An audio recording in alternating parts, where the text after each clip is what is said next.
how to activate a HSBC debit card. So if you want to activate HSBC debit card from your mobile, then what you need to do is just follow the steps. So first, you need to have the HSBC mobile banking application. And once you have the application, you can simply open the app and log in using your biometrics or your secure key.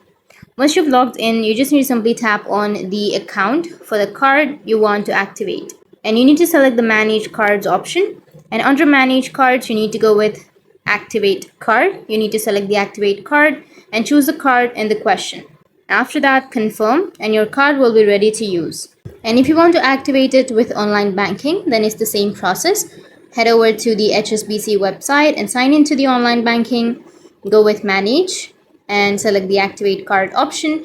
Choose a card that you want to activate, confirm, and your card will be ready to use. So that's how you can activate your HSBC debit card. And if you have any questions, feel free to comment below. Thanks for watching.